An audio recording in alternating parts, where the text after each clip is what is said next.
My dear students, welcome. Here I am Prasenjit. তোমালোকক গণিত পাঠলৈ স্বাগতম জনাইছোঁ। আজি এই ভিডিঅ'টোত ক্লাছ 7ৰ গণিত পাঠ্যপুথিৰ অনুশীলনী 4.1ৰ কুৱেশ্যন নম্বৰ 4ৰ পৰা 5লৈকে সমাধান কৰি বুজাই দিয়াৰ চেষ্টা কৰা হৈছে। তোমালোকে ভিডিঅ'টো সম্পূৰ্ণকৈ চাবা, তেতিয়াহে বুজি পাবা। My dear students, আজি আহা তোমালোকৰ গণিত পাঠ্যপুথিৰ 4.1ৰ কুৱেশ্যন নম্বৰ 5ৰ পৰা আমি গণিতসমূহ কৰি শিকোঁ। ইয়াৰ আগতে দুটা ভিডিঅ'ত আমি 4.1ৰ কুৱেশ্যন নম্বৰ 4লৈকে কৰিছিলোঁ। তোমালোকে ভিডিঅ' দুটা চাইছে চাগে, যদি চোৱা হয় নাই ডেছক্ৰিপশ্যন বক্সত লিংক দিয়া থাকিব, চাই ল'ব পাৰিবা। আহাচোন আজি 5 নম্বৰ পৰা আৰম্ভ কৰোঁ। বন্ধনীৰ ভিতৰত থকা মানটো সমীকৰণটোৰ এটা সমাধান হয়নে নহয় পৰীক্ষা কৰা। আহাচন কৰোঁ। নাম্বাৰ 1টো আছিলে 4x + 3 = 7।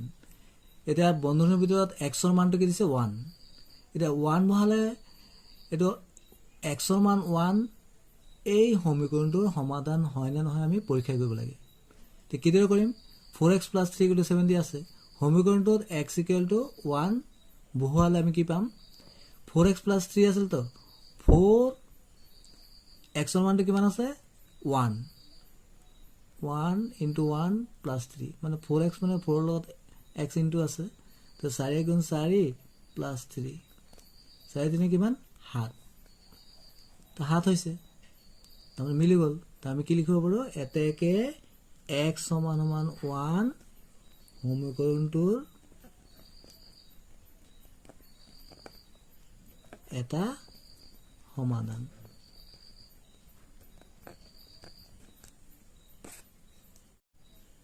নাম্বাৰ 2টো আছিলে 2x / 3 + 5 = 7। xৰ মানটো কিমান দিছে 3।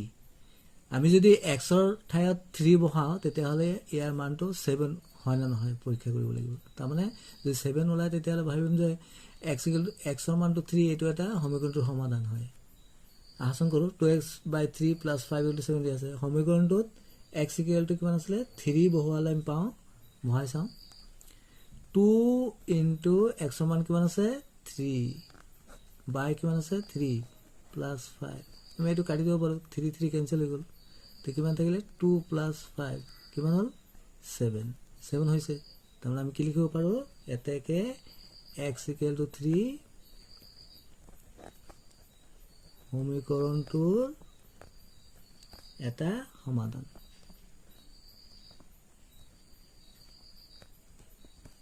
তিনি নম্বৰটো আছিলে x - 4 = 1। xৰ মানটো কিমান দিছে 3। আহাচন কৰি চাওঁ। x - 4 = 1 সমীকৰণটোত x = কি 3 বহালে আমি কি পাওঁ? xৰ জেগাত আমি 3 বহালোঁ, 3 - 4 3 তো হৰ হৈ গ'ল। 3ৰ পৰা যদি 4 উল্টাই গ'ল, 3ৰ পৰা 4ৰ পৰা 3 গ'লে 1 হ'ব, কিন্তু কি হ'ব -1, কিন্তু ইয়াত আছিলে +1। তাৰমানে আমি কি লিখিব লাগিব? এতেকে x = 3 সমীকৰণটোৰ এটা সমাধান নহয়। 4টো আছিলে x = 18। xৰ মান কিমান আছে 2। 6x = 18 সমীকৰণটোত x = কিমান আছিলে 2 বহুৱালে আমি কি পাওঁ 6x 6 × 2 এইটো পূৰণ বুজায় 6 দুগুণ কিমান 12, ইয়াত কিমান আছে 18, তাৰমানে সমাধান নহয়। আমি কি লিখিম? এতেকে x = 2 সমীকৰণটোৰ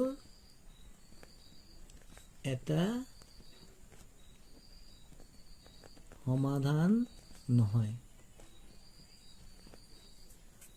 নাম্বাৰ 5টো আছিলে 5x - 1 = 7। xৰ মানটো কিমান আছে 2।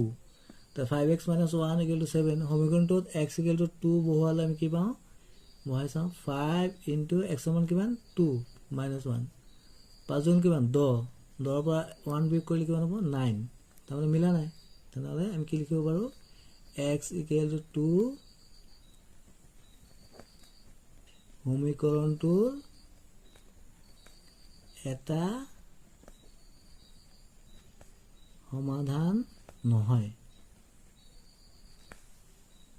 নাম্বাৰ 5টো আছিলে 5x - 1 = 7 x ৰ মান কিমান আছে 2 তো 5x - 1 = 7 সমীকৰণটোত x = 2 বহুৱালে আমি কি পাওঁ বহাই চাওঁ 5 * x ৰ মান কিমান 2 - 1 5 গুণ কিমান 10 10 পৰা 1 বিয়োগ কৰিলে কিমান হ'ব 9 তাৰমানে মিলা নাই তেনেহ'লে আমি কি লিখিব পাৰোঁ x = 2 সমীকৰণটোৰ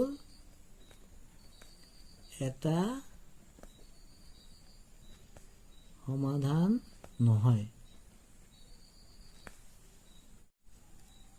এতিয়া 8 নম্বৰটো কৰোঁ তোমালোকে 7 নম্বৰটো আৰু 6 নম্বৰটো নিজে কৰিবাচোন y/3 + 5 = 8 y এর মানটো কিমান আছে 9 y/3 + 5 = 8 সমীকৰণটোত y = 9 বহালে আমি কি পাম y ঠাইত আমি কিমান বহাব লাগে 9 9/3 + 5 এইটো কৰাৰ যায়গে 3 3 গুণ 9 হয় নাই তো কিমান হ'ব 3 + 5 কিমান হ'ল 8 8 মিলিলে এটাকে আমি কি লিখিব পাৰোঁ x = 9 সমীকৰণটোৰ এটা সমাধান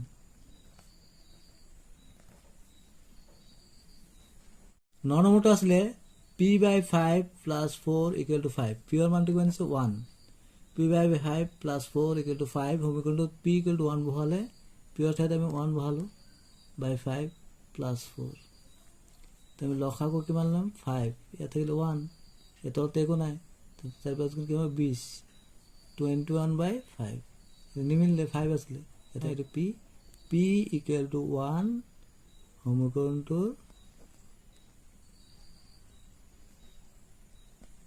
সমাধান নহয়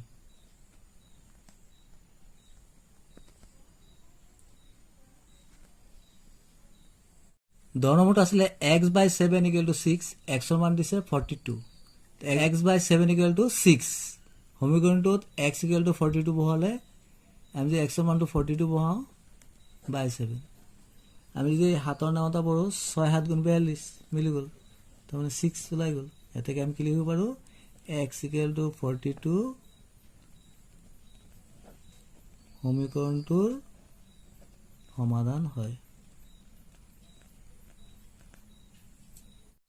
6 নম্বৰটো আছিলে x ৰ ঠাইত বিভিন্ন মান বহুৱাই সমাধানৰ চেষ্টা কৰা এই পদ্ধতিটোৰ নাম হ'ল ভুল আৰু চেষ্টা পদ্ধতি প্ৰথমটো আছিলে 2x + 5 = 11 আহচোন কৰোঁ 1 নম্বৰটো আছিলে 2x + 5 = 11 আমি এইটো কি কৰিব লাগে ভুল আৰু চেষ্টা পদ্ধতিত কৰিব লাগে তাৰপৰা আমি x ৰ মানটো 1 বহালে কি পাম 2 x ৰ মানটো 1 বহালো * 1 + 5 তো কিমান পালো আমি 2 গুণ 2 + 5 কিমান পালো আমি 7 কিন্তু ইয়াত আছে 11 নহ'ল তাৰমানে therefore আমি কি লিখিব পাৰোঁ x = 1 নৰ বাবে সমীকৰণটো সিদ্ধ নহয়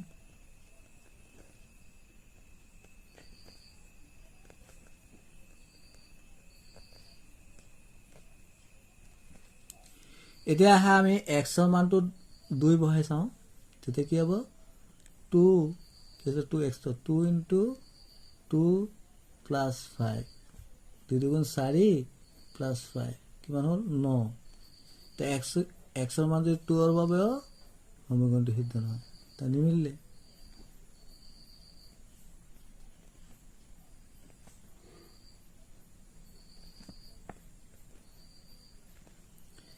তাৰমানে এতিয়া x ৰ মানটো আমি 3 বহালে চাওঁ 2 * 3 + 5 3 গুণ 6 + 5 11 এতিয়া মিলি গ'ল 11 হৈ গ'ল নহয় তেনে আমি কি লিখিব therefore x = 3 ৰ বাবে সমীকৰণটো সিদ্ধ হয়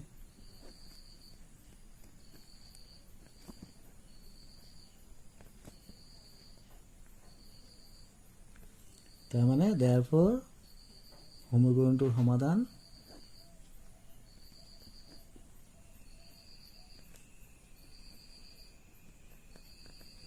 কি লিখিব পাৰোঁ আমি x = 3 মৰমৰ ছাত্ৰ ছাত্ৰীসকল এইদৰে তোমালোকে নাম্বাৰ 2টো কৰিবা এতিয়া মই নাম্বাৰ 3টো কৰি দিছোঁ এতিয়া আহা 3 নম্বৰটো কৰোঁ 7x - 4 = 24 প্ৰথম আমি x বহাই লৈছোঁ x = 1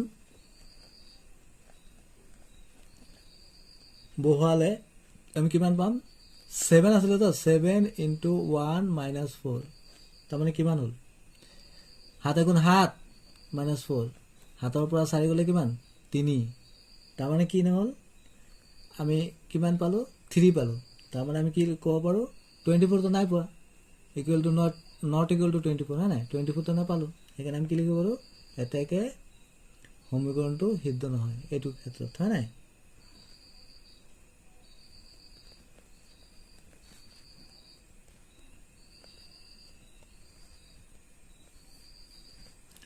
এতিয়া x = 2 বহালোঁ এবাৰ তেতিয়া কি হ'ব 7 * 2 - 4 কিমান হ'ব 7 × 14 14ৰ পৰা 4 গ'লে 10 10 ওলায় তাৰমানে 10 মানে কি নট ইকুৱেল টু 24 এইটো 24 নহ'ল মানে 10 ওলালে সেইকাৰণে আমি কি লিখিব পাৰোঁ সমীকৰণটো সিদ্ধ নহয়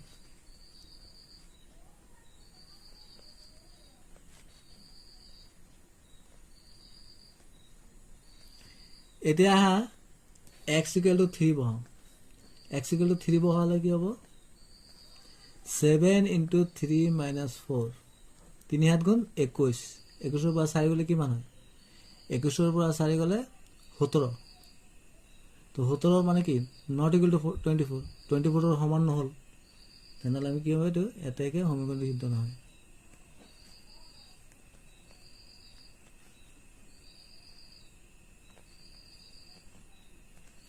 এতিয়া আহা x = 4 বহাওঁ যে 4 বহালে কি হয় এইটো কৰি যাব লাগিব 7 * 4 - 4 4 গুণ 28 28ৰ পৰা 4 গ'লে 24 আৰু মিলি গ'ল তাৰমানে আমি কি হ'লে এতেকে সমীকৰণটো সিদ্ধ হ'ল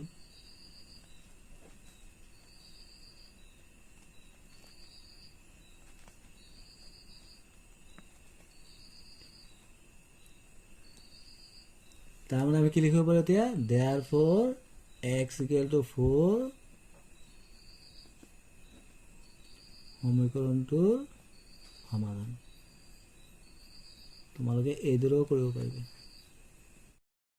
থ্যাংকস ফৰ ৱাচিং ষ্টে কানেক্টেড ইয়াৰ পৰৱৰ্তী ভিডিঅ'ত 4.2 গণিতসমূহ বুজাবলৈ চেষ্টা কৰিব থেংক ইউ